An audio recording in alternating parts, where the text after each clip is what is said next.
Itu sebabnya saudara, kita hanya membaca kitab suci, comot-comot, cuplik, kita akan pakai semua ayat untuk tembak-tembakin orang. Saya akan kasih tahu saudara, bahwa ayat ini tidak bisa ditafsirkan dengan salah sesuai dengan yang setan mau. Setan akan bilang, itu pekerjaan daging sudah nyata. Perzinahan, percabulan, kenajisan, rangsangan badani, penyembahan berhala, sihir, permusuhan, perbantahan.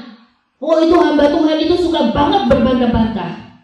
Saudara baca firman, bagaimana Paulus harus mempertanggungjawabkan pengajaran yang dia sampaikan kepada murid-murid Yesua, berbantah-bantahan dengan ahli Taurat. Yesua itu di dalam Matius 23 berbantah-bantahan dengan imam-imam. Dia nggak pede-pedean bilang, hai budak ular beludak, hai setan. Dia nggak pede ngaling-ngaling saudara. Nah, setan bisa pakai ayat ini, itu kerjanya berbantah-bantahan. Saudara, saya mau kasih tahu saudara, orang dapat memberitakan firman dengan sesungguhnya jika dia tidak hidup di dalam Roh Kudus, dia tidak akan mampu melakukannya. Setan akan mendakwa dia, lu bilang baca firman dari Kejadian sampai Wahyu, emang lu udah baca? Gak berani saudara. Itu sebabnya yang bilang, hiduplah benar di hadapanku, sehingga engkau dengan penuh keberanian roh dapat mengungkapkan semuanya. Di sini dicatat. Mari kita baca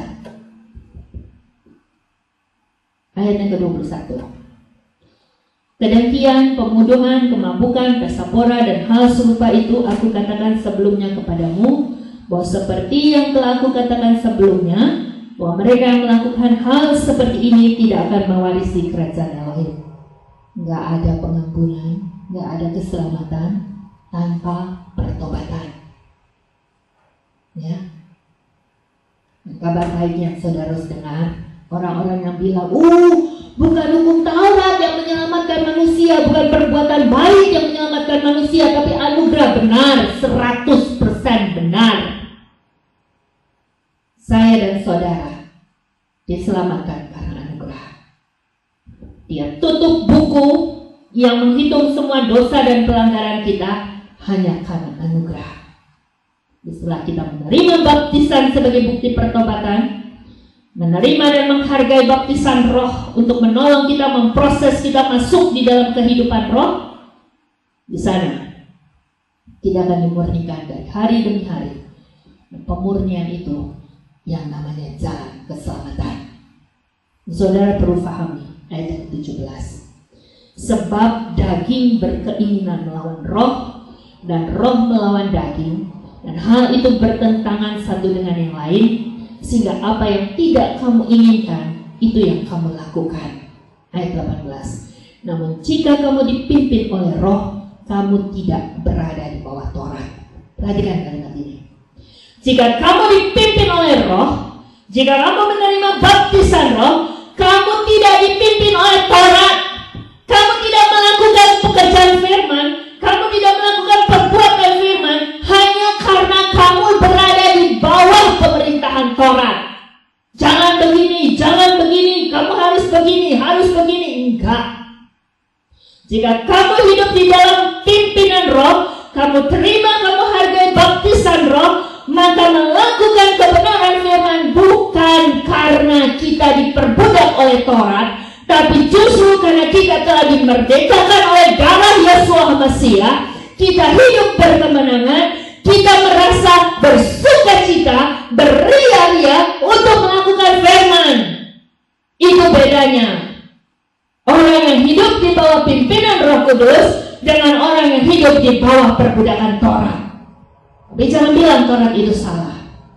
Taurat itu sebelum karya keselamatan diturunkan, Taurat itu yang menuntun manusia untuk mengenal ini salah, ini nggak boleh. Kamu harus melewati ini. Inilah jalan keselamatan itu. Jalan keselamatan yang ditawarkan Yahweh melalui Taurat. Tapi apakah orang dapat selamat karena Taurat? Gak bisa, saudara. Karena manusia itu sudah dikatakan, apa yang dilahirkan dari daging adalah daging. Keinginan daging adalah dosa. keinginan daging, inginnya bercabul, keinginan daging, inginnya menolak, memberontak kepada ketetapan Yahweh. Udah dibilang, panggil namaku Yahweh. Tapi saudara baca kitab ini secara utuh, kemanapun bangsa Israel pergi, kerjanya melacur secara rohani. Mereka pergi di antara bangsa-bangsa, udah disebarkan sama Yahweh. Jadi dari satu bangsa, satu akar itu ada di mana-mana. Mereka itu mulai mendirikan Tuhan-Tuhan bagi mereka. Sehingga dari generasi kepada generasi mereka udah gak kenal Yahweh lagi. Lalu waktu bangsa Israel itu datang ke antara bangsa-bangsa udah gak kenal Yahweh, mereka bukan menjadi batu penjuru untuk menolong orang lain kembali kepada Yahweh, tapi mereka malah menjadi satu dengan bangsa-bangsa dan budaya bangsa-bangsa untuk bersama-sama meninggalkan Yahweh. Kita akan baca pada pagi ini pengajaran tentang makna baptisan api.